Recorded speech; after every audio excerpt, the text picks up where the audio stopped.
and we're going to talk our continuing discussion on what it was like to be a person of color in Marblehead. And we thought we'd talk a little bit about what it was like in general to be a person of color in 17th and 18th century Marblehead. We've talked a little bit about a couple of specific people that we all sort of know a little bit about, but just in general, what was life like in the 17th and 18th centuries for people of color in Marblehead? So the 18th century was the 1700s, and this was an era for much of that 18th century when Marblehead was a thriving seaport. You hopefully know that we were among the top 10 towns in the entire eastern seaboard in the British colonies. We had very kind of robust fishing and trade. And there were enslaved people in quite a number of families during that era.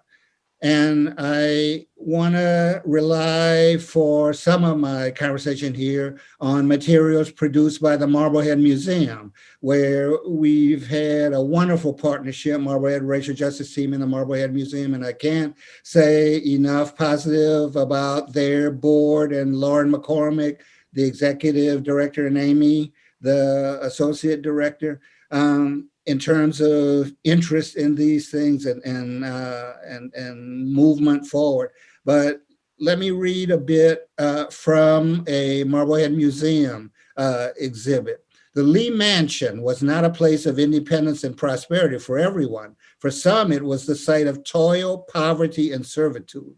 During the construction of his new house, Jeremiah Lee also built the adjacent brick building, where Lichtman Printing is the more famous kind of occupant, known in the records as quote unquote Lee's Brick Kitchen.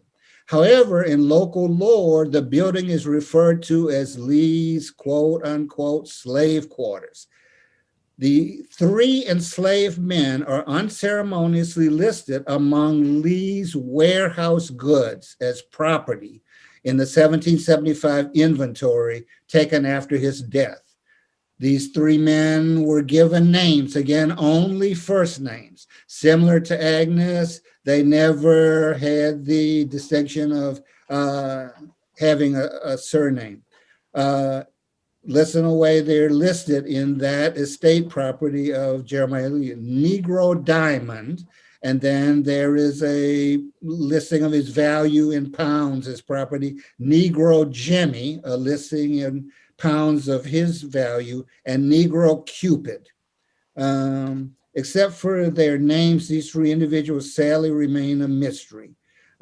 So there's a vignette of people who were enslaved and typical, again, of the number of families in Marblehead who were prosperous and held slaves, and even the not so prosperous in that era could have 1 or 2 enslaved people for whatever toil they needed. And enslaved people in that era were pretty unceremoniously buried upon their death. There are 2 spots in town called Negro burying grounds. And this is where, in very unceremonious fashion, people were interred, mass graves, no recognition. One of these is in the vicinity of Washington Street and Rockaway Street, just behind the parking lot of the Masonic building. So that is one of the places that's a Negro burying ground where there are bodies interred in mass graves. And a second is in the Pond and Elm Street and Pearl Street vicinity, in the vicinity of the old gun house there on Marblehead and across from what was the Gary School.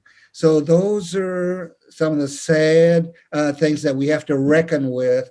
And we in the Marblehead Racial Justice Team and other interested people in town are certainly working to get some recognition and markers for those spots that contain human remains from the 1600s, the 17th century, and the 1700s, the 18th century. I never knew any of that, Lou, that those were actual mass burying grounds. Do we have any idea? And again, I'm going to ask you questions that you may or may not know the answers to, but maybe someone will go out and find it.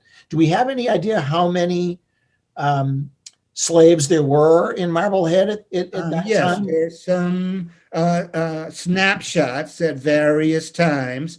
And I don't want to actually name any one of the skilled historians who has been so helpful to me along the way, but a number of the historians do have tables, and I have used a database that Harvard University maintained for a while. Sadly, it's not available anymore.